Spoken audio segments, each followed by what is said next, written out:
Hello and welcome back to the Scale Modelling Cafe, and welcome to the first part in Trumpeter's 2024 release video. As I suspected, there's been a leak and there's a very poor quality photo that's doing the rounds, and on some of the aeroplanes the scale is hard to see. So I've done my best. I've had a look to see what I can decipher. A couple of people on the Facebook page have helped me out on that, and I'm very quickly going to rattle through this because I've got a red flashing light for the battery on the camera. So starting out 1/24 scale, FW190 A series and P47N. I built their P47N in 32nd scale when it came out, long time ago now, and it was a lovely kit.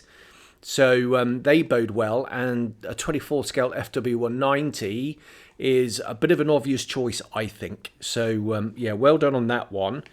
They're also going to be doing the FW190 A series in 32nd scale. No doubt that's going to be quite detailed. Very much suspect rivets all over it, which personally I like. And their rivets are getting very, very good these days. And good comparison, competition with the Tsukimura kit.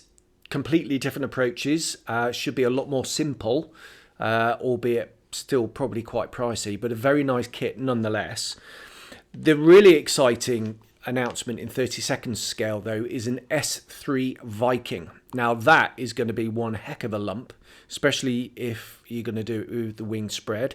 It's already causing a bit of a buzz and a stir on social media in the forums, and that's extremely welcome and a really nice surprise. As with all Trumpeter catalogue announcements though, when are we going to see it? Maybe not in 2024. Let's hope it's not another Devastator and it takes over 10 years. We shall see, but very exciting, that one. Okay, 48 scale, IL2, the single-seater. It's a very nice size. I'm glad if they're going to do a Stormovic that they're going to do the single-seater first, because Tamiya's, which is an exceptional kit, which is, I think, the better version, which is the two-seat one. I think the single seat looks a bit silly with the cockpit just kind of sticking out the top of this giant aeroplane, and it is a very big aeroplane, but I think that'll be a very, very good.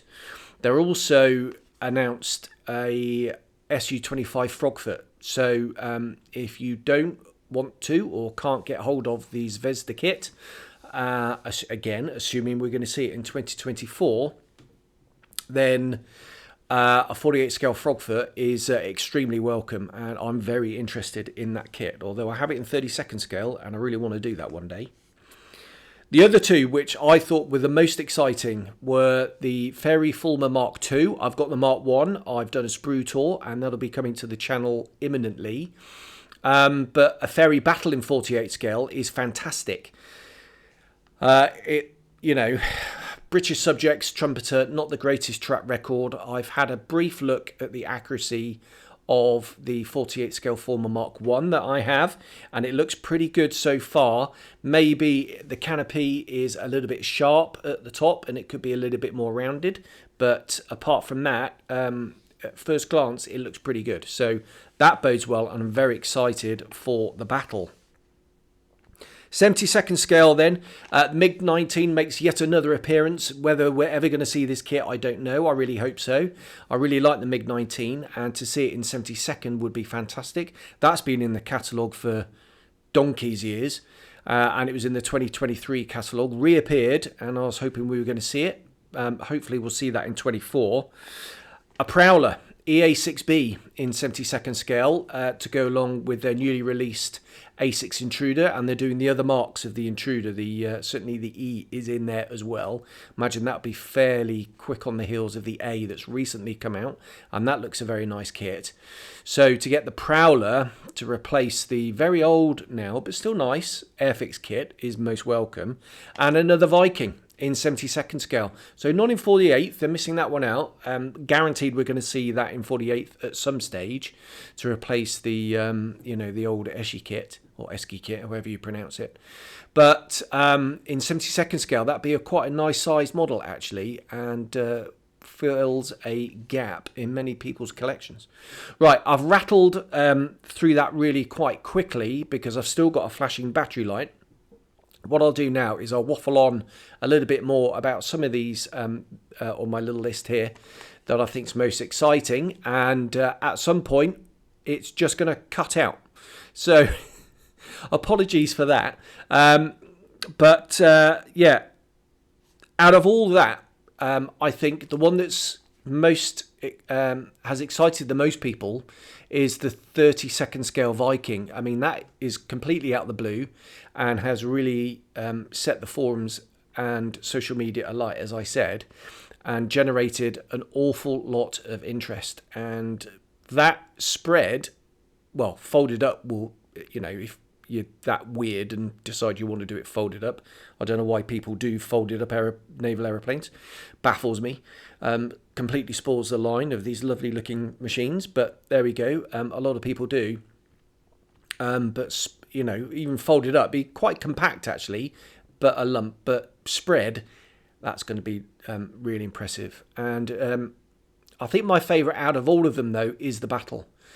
And let's just hope they've got it accurate. They've got a real track record of, you know, murdering the accuracy on British subjects.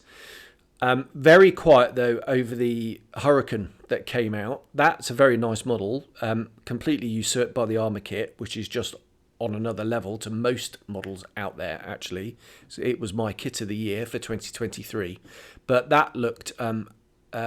that was a nice model and accurate too. So they're up in their game in the accuracy stakes for the British subjects, and it's the Battle is extremely welcome. That fills a big gap. I was kind of expecting ICM maybe to do that, or Airfix even, the kind of doyen of British subjects, and maybe Airfix still will. Who knows? Maybe it's going to be in the 2024 catalogue.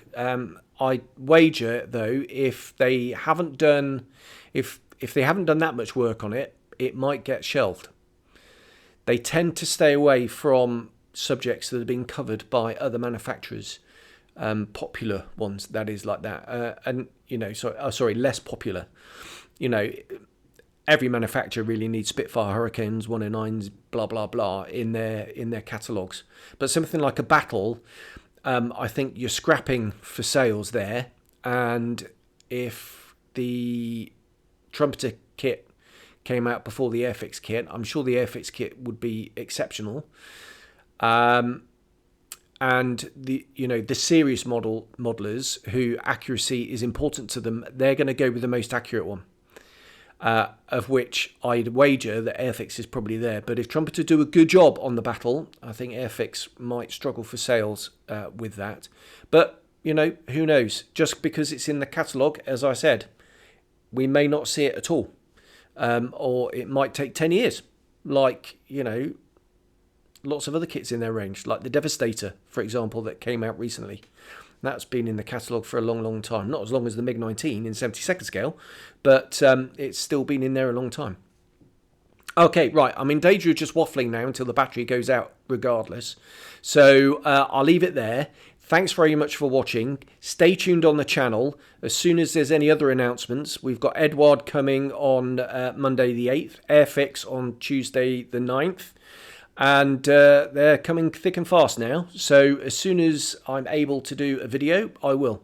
So stay tuned, and I'll see you then. So cheers. Bye-bye.